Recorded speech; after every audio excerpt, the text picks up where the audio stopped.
तो एडवर्टाइजमेंट सबसे पहले आप करते हैं ऑन अमेज़ॉन, यानी जो अमेज़ॉन एड्स की वेबसाइट है वहाँ जाके आप कैंपेन सेट करते हैं, पीपीसी कैंपेन्स जिसे कहते हैं, या सीपीसी कैंपेन्स, पे पर क्लिक या कॉस्ट पर क्लिक। लेकिन बाज़ दफ़ा पीपीसी से बात नहीं बनती तो आपको ऑफ अमेज़ॉन जाना पड़ता है, क्योंकि अमेज़ॉन से बाहर सोशल मीडिया की दुनिया में और भी बहुत ज़्यादा कस्टमर मौजूद हैं, और सोशल मीडिया के ऊपर लोग जो है वो इम्पल्स परचेजिंग करते हैं, यानी वो जब स्क्रॉलिंग कर रहे होते हैं तो वो कुछ ढूंढ नहीं रहे होते, लेकिन अचानक उनके सामने एक ऐड आता है, बड़ा अच्छा ऐड होता है, बड़ा अच्छा प्रोडक्ट होता है और उनको उसकी ज़रूरत होती है, तो वो फिर उसको फ़ौरन इम्पल्सिवली खरीद लेते हैं। तो वहाँ से आपको काफ़ी ट्रैफिक मिल सकती है और काफ़ी सेल्स आपको मिल सकती है। तो यहाँ पर ज़रूरत पड़ती है आपको मेटा एड्स के लिए एक ऐड क्रिएटिव की, 30 सेकंड या 15 सेकंड की एक ऐड वीडियो जो कि ज़बरदस्त हो, उसका एक ज़बरदस्त हुक हो, उसकी बॉडी ज़बरदस्त हो, उसका कॉल टू एक्शन जो उसकी एंडिंग है वो ज़बरदस्त हो, उसमें आप किसी एक प्रॉब्लम के ऊपर जो है वो एम्फसाइज करें, फिर उसकी सोल्यूशन को बताएं, और एक ज़बरदस्त वीडियो आप एडिट करें, उसके अंदर किसी मॉडल को हायर करें, किसी को यूज़ करें, तो इस पर आपका $300 से $500 का एक ऐड के ऊपर खर्चा आ सकता है।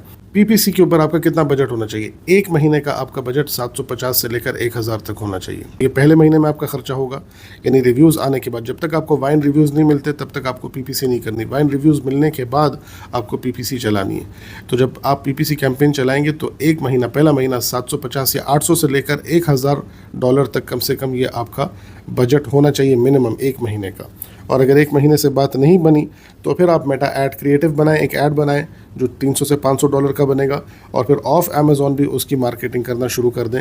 तो ऑन अमेज़ॉन भी फिर आपको $800 से $1000 का बजट चाहिए होगा, और ऑफ अमेज़ॉन मेटा एड्स के ऊपर आपको $500 से $1000 का बजट चाहिए होगा, ताकि वहाँ से भी आप सेल्स ले सकें। और इसमें आप मज़ीद एडिशन कर सकते हैं यूट्यूब वीडियोस का, यूट्यूब एड्स का, कि जो लोग मोबाइल के ऊपर या अपने घरों के ऊपर यूट्यूब वीडियोस देख रहे होते हैं तो उससे पहले आपका ऐड रेलेवेंट जो भी आपकी ऑडियंस है उनके सामने आपका ऐड प्ले किया जाए, और आपको वहाँ से भी ट्रैफिक मिले, वहाँ से भी आपको सेल्स मिले। तो यूट्यूब के लिए भी आपके पास कम से कम $500 से $1000 का बजट फिर होना चाहिए। और एक और ज़बरदस्त तरीका होता है मार्केटिंग का, वो है इन्फ्लुएंसर मार्केटिंग, यानी जो सोशल मीडिया इन्फ्लुएंसर्स हैं जिनकी फॉलोइंग है, आप उनको पैसे देते हैं और वो आपके लिए एक ऐड बनाते हैं, रील बनाते हैं, और उसको वो अपने सोशल मीडिया प्लेटफॉर्म पर पोस्ट कर देते हैं ताकि उनकी आवाम देखे, और जो इंटरेस्टेड होंगे तो वो फिर आपसे परचेज करेंगे उस प्रोडक्ट को। अब ये इन्फ्लुएंसर्स दो तरह के होते हैं, एक बड़े इन्फ्लुएंसर्स होते हैं, मेगा इन्फ्लुएंसर्स, जिनकी मिलियंस में फॉलोइंग होती है।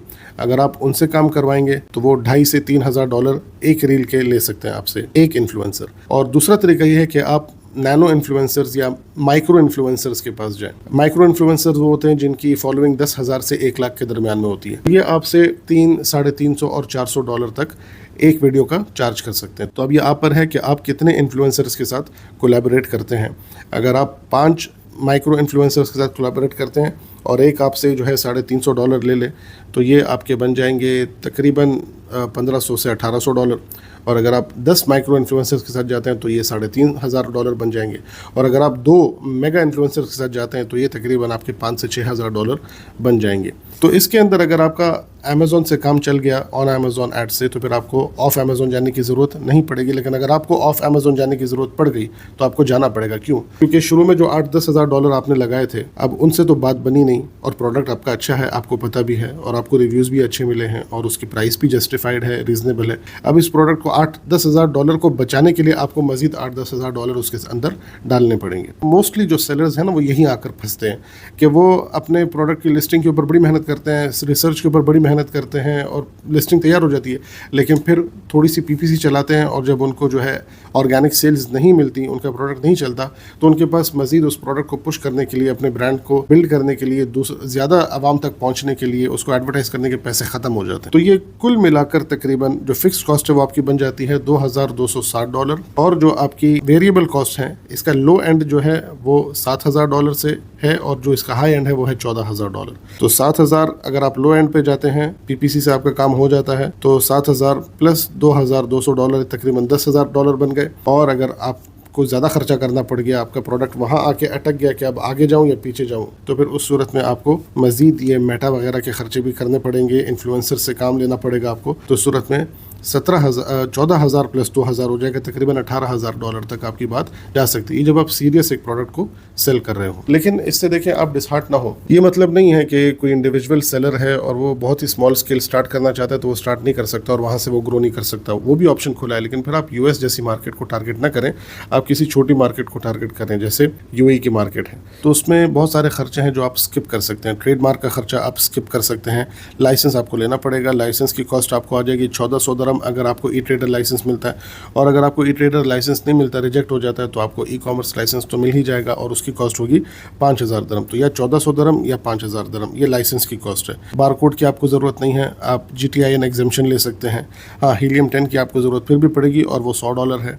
चैट GPT की ज़रूरत आपको पड़ सकती है, वो भी आप $100 लगा लें 4-5 महीने का। इसी तरह अमेजोन की जो अकाउंट की सब्सक्रिप्शन फीस है वो यूएई के अंदर नहीं होती, वो फ्री ऑफ कॉस्ट है। तो वाइन प्रोग्राम यहाँ पर होता नहीं है रिव्यू बिल्डिंग के लिए, तो वो कॉस्ट भी आपकी नहीं है। बारकोड की भी आपको ज़रूरत नहीं है। तो ये 3 ही कॉस्ट है, लाइसेंस है, हीलियम है, चैट GPT आपकी फिक्स कॉस्ट है। और ये तकरीबन अगर आपको लाइसेंस मिल जाता है 1400 दरम वाला, तो इस सूरत में टोटल फिक्स्ड कॉस्ट आपकी हो जाएगी $500 के अराउंड। अगर आपको ई ट्रेडर नहीं मिलता, आपको फ्री जोन लाइसेंस लेना पड़ा, तो आपकी कॉस्ट आ जाएगी $1,500। तो 500 से $1,500, $500 to $1,500 ये आपकी फिक्स्ड कॉस्ट होगी अगर आप यूई मार्केट में करते हैं। जो वेरिएबल कॉस्ट है उसमें भी 3 कॉस्ट है। एक है इन्वेंट्री प्लस शिपिंग, तो इसके अंदर आपको $400 से लेकर $800 का खर्चा आ सकता है, क्योंकि यहाँ पर आपको कोई $20-25 वाली चीज़ लेने की ज़रूरत नहीं है। आप 15 दरम वाली चीज़ भी ले सकते हैं, और अगर आप उसके 100 यूनिट लेते हैं तो आपको 1,500 दरम आएंगे और 1,500 तकरीबन $400 बनते हैं। या अगर आप उसके 200 यूनिट लेते हैं तो आपको 3,000 दरम पड़ जाएंगे, यानी $800 पड़ जाएंगे। तो 400 से $800 ये आपकी इन्वेंट्री प्लस शिपिंग हो जाएगी। दूसरे नंबर का खर्चा होगा लिस्टिंग मटेरियल का। लिस्टिंग मटेरियल यानी लिस्टिंग इमेजेस। यूएसए की मार्केट का जब मैं आपको कॉस्ट बता रहा था तो वहाँ पर मैंने जिक्र किया था A+ कंटेंट का, enhance brand content, brand story और स्टोर फ्रंट। लेकिन यहाँ पर ये सारी चीज़ें आप स्किप कर सकते हैं। जो मिनिमम है वो है कि आप 7 लिस्टिंग इमेजेस बनवा लें, वो $100 से लेकर $200 तक आप बनवा सकते हैं। और तीसरा खर्चा वो है आपका PPC की बजट है, और PPC का यूएई के अंदर आपको मंथली बजट कम से कम 500 दरम होना चाहिए। तो 500 दरम तकरीबन $150 बनते हैं। तो ये टोटल कॉस्ट आपकी $700 तक आ सकती है, 600 से $700 तक। तो फिक्स्ड कॉस्ट यूएई मार्केट में स्मॉल अगर आप करते हैं तो फिक्स्ड आपकी कॉस्ट आ जाएगी $500 से $1,500। जो वेरिएबल है वो आपकी आ जाएगी $700 से $1,200 तक। तो आप इस तरह भी स्टार्ट ले सकते हैं। और इसमें ये होगा कि एक दफ़ा आपका प्रोडक्ट चल पड़े, बाद में फिर आप ट्रेडमार्क ले लें और अपने वो जो लिस्टिंग है उसको मर्ज कर दें अपने ब्रांड रजिस्ट्री में। इस तरह आपके प्रोडक्ट को हाईजैकर से प्रोटेक्शन भी मिल जाएगी।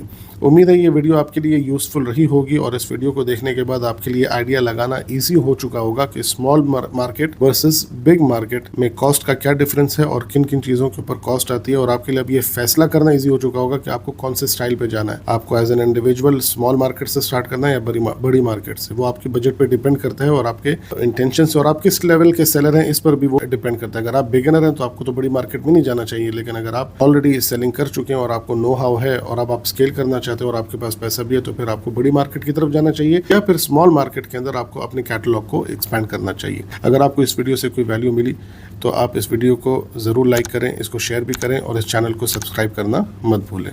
अपना ख्याल रखें। जमशेद अफरीदी, अस्सलामु अलैकुम।